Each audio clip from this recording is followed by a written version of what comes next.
Hi, I'm Jessie Ahmet, your host of Valley News Now, and today I have a very special guest, Betsy Hill, co-author of Your Child Learns Differently, Now What? So our students are experiencing a mental health crisis, and the Center for Disease Control and Prevention found 44% of high school students say they have experienced persistent feelings of sadness or hopelessness during the pandemic, with girls and LGBTQ youth reporting the highest levels of poor mental health and suicide attempts. And cognitive skill development programs can lower anxiety and stress, build self-esteem and confidence in students. And in addition, cognitive skill development extends beyond the individual. So again, I'm so pleased to have Betsy Hill with us, who is the co-author of this book. Betsy, let's start off and dig in right away to tell us what does cognitive skills mean? So cognitive skills are basically mental processes. They're how our brains take in information from the outside world, how they store it, retrieve it, organize it. It's really the how of learning. So schools, we sometimes focus on the what, reading and math and all the rest. But this is the how learning happens. And it seems like that is maybe much more important. So going into that, what do you mean when you say we spend maybe too much emphasis on the teaching and not enough on the learning or the how processes?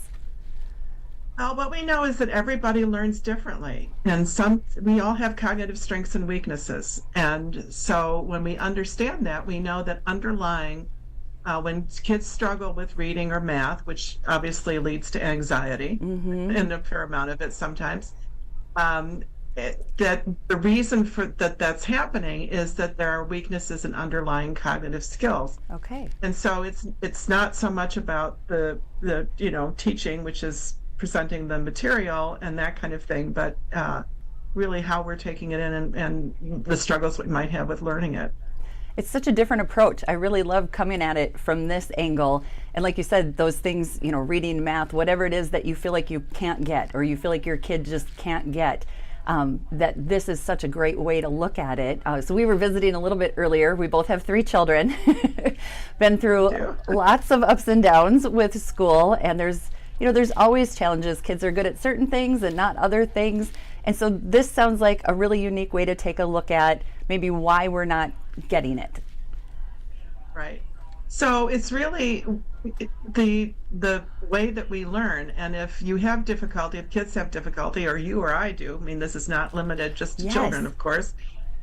But things like, our ability to sustain our attention, or our ability to hold information in our mind while we think about it, which is called working memory. A lot more people are paying.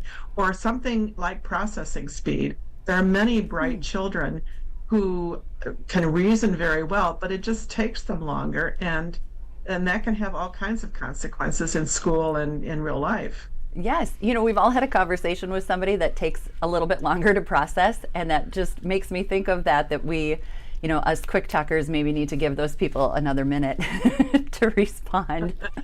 Well, what I've read is that the average teacher waits 1 second and a half before wow. calling on somebody. And not everybody processes that quickly. So those hands that go up right away are somebody who they may just be responding because they want to be part of everything. Right. They may not have thought through their answers. But it's those kids that take a little bit longer. And frankly, even if teachers waited 3 seconds instead of a second and a half, just double that amount of time, it would make it very different. But it's also there are kids who have difficulty working at an adequate pace. And that, as well as these other skills that we've talked about, can actually be improved. We can actually build those skills, not just try to work around them. Right. Well, I love your book title, even just that. Okay, now we've identified that your child learns differently. What do we do now? So let's say I'm there. Like I know my child learns differently. Can the methods in the book that you have, can we do, like as parents, can we help that way, or do you need somebody qualified? What's kind of the next step? Well, there are some things that absolutely that parents can do to help their kids, to help them understand it. On our website, for example, we have a free cognitive rating scale. Oh, wow. And that's a great place to start, to try to, it just really goes through a number of different behaviors that you can probably recognize and evaluate your own child on, and that are correlated with various cognitive skills. So that's a great place to start. And then what we know is that we can improve those, and probably you're going to reach out for help with that. Sure. The science of building cognitive skills is something, but it can be done by a parent at home with the right kind of support. That's incredible. As a parent, you just want to help them. You want to make life doable for them. You want to help them through those struggles. So speaking of struggles, math is one that gives people a lot of anxiety just saying math. Are a lot of math struggles kind of a math phobia, or is there a little bit more to it than that? So the incidence of math difficulties, it's called dyscalculia, which is like dyslexia. People have heard dyslexia. Yes. Dyscalculia is the math version of that. Okay. And the incidence is actually about the same in the population. We just don't talk about it as much. No. So there are times when there are underlying issues, and these cognitive skills play into difficulties with reading and difficulties with math, as well as everything else that we do. So understanding that is a key place to begin with all of these. That is very interesting. So just like dyslexia, when I feel like that kind of came about when I was, in high school, when people started realizing, oh, I've had dyslexia, since I was forever. So dyscalculia, is that how you say it? There's an extra E in there, but dyscalculia. Dyscalculia would be able to be a treatable thing like dyslexia as well? Yes, right. Wow.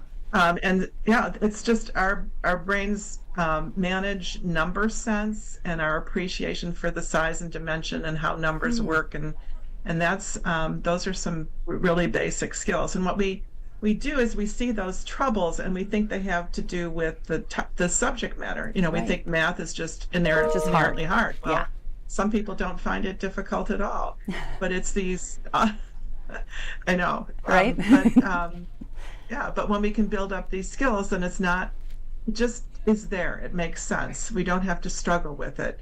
And also when we understand what our learning strengths are, which is key for kids, then we can help them. We can really provide them with strategies that play to their strengths, that let them use how they think about things best to be able to understand whether it's math or reading or whatever. Wow, what a key for parents, kids, but teachers too. What a unique thing for them to learn so that they're better able to teach. They want to teach, they want the kids to get it, but if they don't know these things, they're not educated in that particular field, it's going to be difficult for them as well. Right. Yes, and as a former teacher, I can absolutely underscore that and put an exclamation point after it, because it's very true. And teachers work very hard. Oh, yes. And they don't always know. They really, for the most part, don't have the resources. And most teacher education programs still don't mention the word brain. They still don't actually talk about the way that learning happens. It's too bad. And most teachers are really interested, and when they get an opportunity, they embrace it because it makes so much sense. The things that good teachers do are consistent with the neuroscience research, but not everybody knows that. And so sometimes it's just like throwing spaghetti against the wall. And it can be pretty messy. And you're not always sure what makes some stick and what doesn't, Exactly. And this helps us figure out why things stick. Yeah. Why things are, easier to remember, easier to understand, connect to what we already know, and make those really strong connections in our brains. That's incredible. So your website, you talked about brainware.com or org? mybrainware.com. mybrainware. M-Y, brainware, BRAINWARE.com. And there's a lot of material there. There's a lot of information about learning strategies, about cognitive skills, and webinars and white papers and all kinds of resources. That's fantastic. I mean, the resources that really are at our fingertips that we're just not aware of is kind of incredible. So we talked a little bit earlier too about, I'm kind of excited as an adult. There are things that, I feel like, I don't click with that. Can the methods help like teenagers, adults? Is it kind of for everybody? Yeah, the really great news is that there's this thing called neuroplasticity, Yes. and it's you probably may have heard that, but what it means is that our brains can change, and our Wow. brains change throughout life. And so, especially as we get older, we want to think about building cognitive reserve so that our quality of life, so that our cognitive skills are still strong when we get to the point where we don't want to maybe stand on TV every day Right. and or be in front of the classroom every day Yeah. or whatever it is that we do. And adults will, when we build up cognitive skills for adults, you hear things like, my memory is better. I can hold more information. I stay organized better. In Wow. fact, a lot of these skills support just all the kinds of things that help us stay in organized, help us track what we're doing, help us plan, prioritize, all those kinds of things. So we think of those typically as sort of soft skills. Right. They're actually based on these same underlying cognitive processes. Wow, that is so interesting. You talk about neuroplasticity because I think we think a lot of times as we age, oh, I can't learn new things. You know, you can't teach an old dog new tricks. I can't learn. But I know I'm finding out in my middle age that you can still learn new things. You just kind of have to give it a go, right? Yes, absolutely.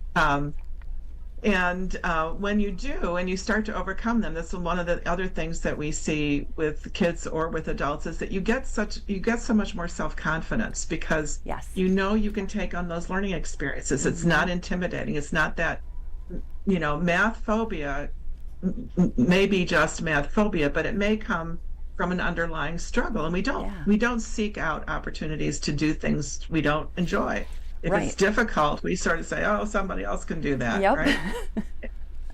But when we have the confidence, we know we can learn it. Then it's all kinds of doors open. And Yes. um, I didn't grow up with computers, and I spend a lot of my day on a computer now, I and bet. the technology has to all be working. And Yes, definitely. There's a lot of technology, a lot of opportunity for things to go wrong. But like you said, I think too in school you're kind of made to try all these different things, and some are harder and some aren't. And then, like you said, as adults, we kind of shy away from the hard things. But this is very interesting in the fact that we can do those hard things, and that our brains can change and learn, and we can grow in those areas. And being good learners is probably one of the most important things that skills that kids will have when they get to, their work life, when Yeah. they get Yes. into, beyond the standardized tests. Because the world is changing so fast. You talked about learning new technology. I have to do that. And we don't really know what jobs our kids will have and our Right. grandchildren will have. And so just preparing them to be able to learn whatever those jobs are and to relearn them as they keep changing is really probably the biggest gift we could give them. True. Better than any skill is the how to. Right.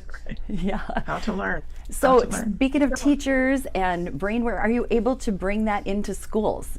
That seems like that'd be just a phenomenal opportunity. Yes. So working with schools is great because we can reach so many children Yes. at once. And we have started to work with schools. Because schools and teachers are not always aware of the role of cognitive skills, Right. not everybody has embraced it yet.